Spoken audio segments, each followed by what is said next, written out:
अस्सलाम वालेकुम जी, कैसे हैं आप सब लोग? आई होप कि ठीक ठाक होंगे। हम लोग भी अल्हम्दुलिल्लाह बिल्कुल ठीक ठाक हैं।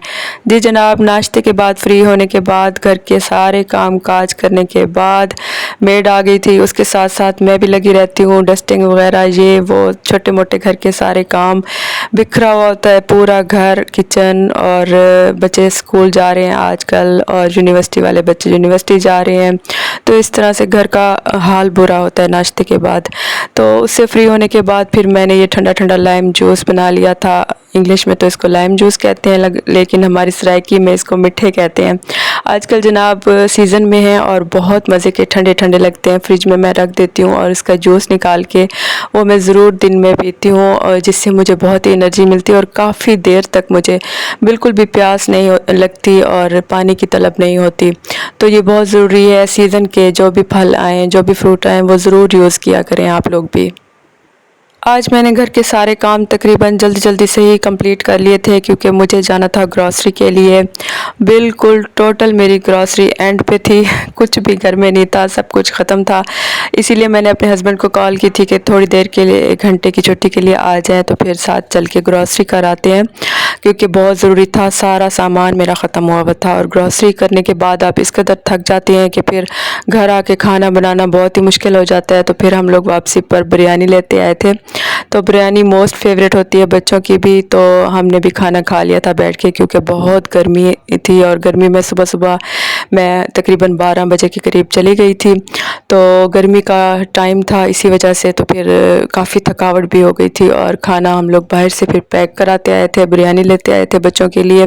बैठ के सुकून से जनाब बिरयानी खाएंगे। उसके बाद सारी ग्रॉसरी अभी मैंने समेटनी है। अभी सारा सामान मैंने आके रख दिया था क्योंकि गर्मी की वजह से बहुत परेशान हुई आई थी मैं बाहर से।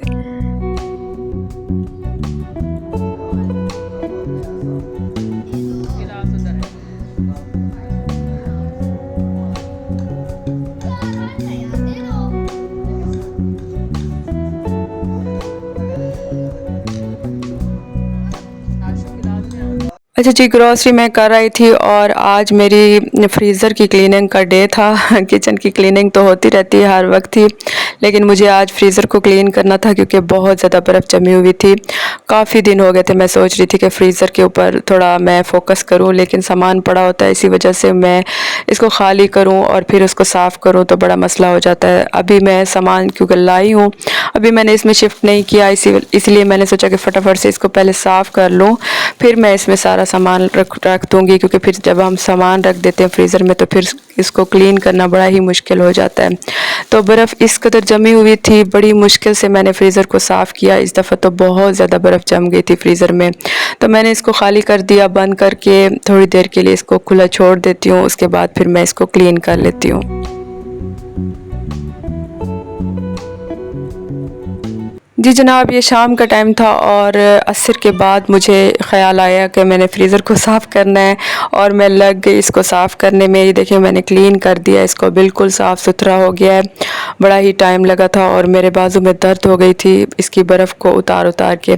तो खैर मुझे आधे घंटे में इसको क्लीन करना था, और क्योंकि साथ ही साथ आजकल मगरिब भी बहुत जल्दी हो जाती है, 6:45 बजे मगरिब हो जाती है और मुझे रात को 7 बजे पूरे अपनी बेटी को ट्यूशन से लेने के लिए जाना होता है कशफ को, क्योंकि 4 बजे वो एकेडमी चली जाती है, उसके बाद उसको 7 बजे मैंने लेने जाना होता है, जिसकी वजह से मुझे मगरिब की नमाज़ पहले पढ़ के उसके बाद मैं उसको लेने के लिए जाती हूँ उमर के साथ। तो मैं यहाँ पे अब बैठ रही थी कुरान पाक पढ़ने, क्योंकि असर और मगरिब के दरमियान जो टाइम होता है वो मैं उस टाइम में ज़रूर कुरान पाक वगैरह पढ़ती हूँ, और वो बहुत ही जो है एक बरकत वाला टाइम होता है। उस टाइम ज़रूर आप लोग थोड़ा सा इन चीज़ों पे फोकस किया करें। असर और मगरिब के दरमियान अगर थोड़ी देर बैठ के कुरान पाक की तिलावत कर लें तो बहुत ही अच्छा है। घर में जनाब 6:45 होने वाले थे और मगरिब का टाइम होने वाला था, तो मैं यहाँ पे मगरिब की नमाज़ पढ़ने के बाद अब जा रही हूँ उमर के साथ कशफ को लेने के लिए एकेडमी।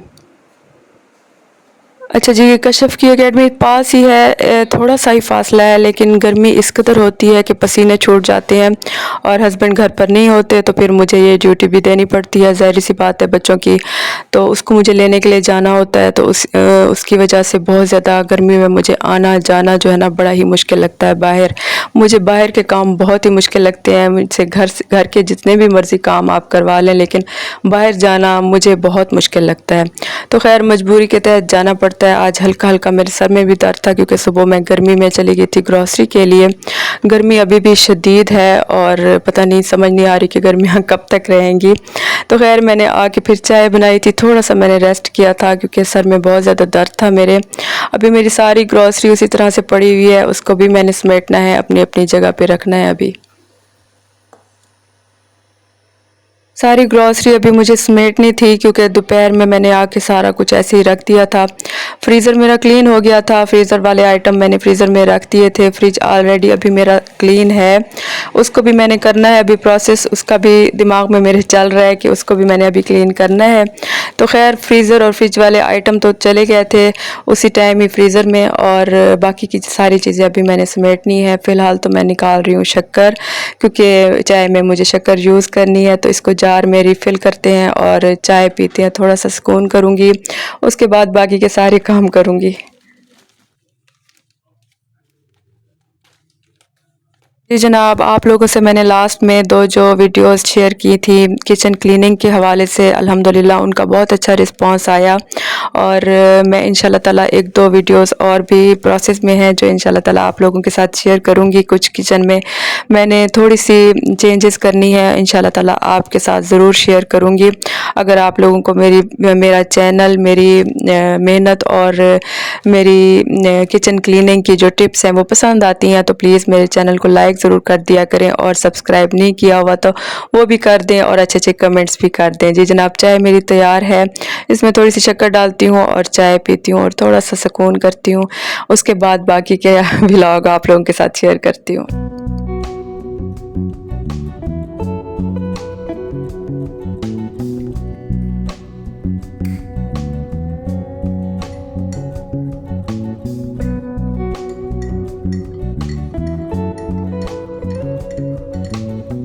अच्छा जी, ये नेक्स्ट डे के ऊपर आ जाते हैं। 2-3 दिन का व्लॉग मेरे पास इकट्ठा हुआ था, तो मैंने सोचा आज सारा व्लॉग आप लोगों के साथ शेयर कर देती हूँ। जनाब, आटा मेरा ख़त्म हुआ था, और हमेशा ही आप जब आटा रीफ़िल करने लगें तो एंड में जो आटा थोड़ा सा बच जाता है उसमें छोटे छोटे से कीड़े रह जाते हैं, तो उसके ऊपर और आटा ना डाला करें जिससे सारे आटे में ही कीड़े फैल जाते हैं। तो इसको ज़रूर निकाल दिया करें और इसको धो दिया करें। धोने के बाद इसको थोड़ी देर धूप में डाल दिया करें ताकि अच्छे से इसके अंदर से जितने भी जर्म्स हैं, जितने भी कीड़े हैं, सारे निकल जाएं, और जो आप नया आटा इसमें डालेंगे, रिफ़िल करेंगे, उसमें फिर और कीड़े ना पैदा हों। इसीलिए मैंने इसको निकाल दिया है।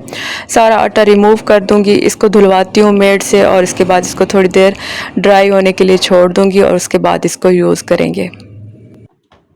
जब भी आप रिफ़िल करने लगें आटा अपने इस आटे वाले बर्तन में, जो भी आप यूज़ करते हैं, स्टील का यूज़ करते हैं या प्लास्टिक का यूज़ करते हैं, उसको धुलवा लिया करें या धूप लगवा लिया करें, जिससे फिर उसमें मज़ीद कीड़े नहीं पैदा होते आपके नए आटे में। अब इसको मैंने सुखा लिया अच्छे से धूप में, अब इसको मैं दोबारा से रिफ़िल कर दूँगी और ये साफ़ सुथरा हो गया है। और किचन की जो भी चीज़ें आप लोग लेते हैं उनको क्लीन करके रखा करें, उनकी हिफाजत किया करें, क्योंकि आजकल इस कदर महंगाई है, प्लास्टिक की ये चीज़ें भी इस कदर महंगी हो गई हैं कि एक दफ़ा मेरे ख्याल से हम लोगों ने अब ली हैं तो ताहयात चलाएंगे ऐसा ही लगता है आजकल के दौर में। तो इसीलिए इनकी जितनी आप लोग हिफाजत करेंगे चीज़ों की, उतना अरसा चलेंगी ये।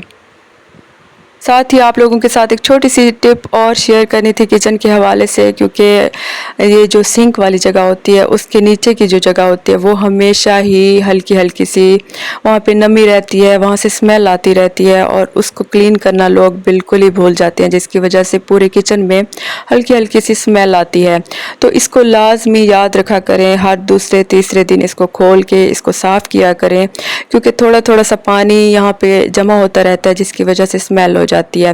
कोई भी ऑल पर्पस क्लीनर, कोई भी खुशबू वाली चीज़ इस पे डाल दिया करें। मैंने इसको पहले साफ़ किया है, अच्छे से धोया है सर्फ़ के साथ, और उसके बाद इसको मैंने यहाँ पे क्लीनर डाल दिया है, जिससे अच्छी सी खुशबू यहाँ से आती रहेगी।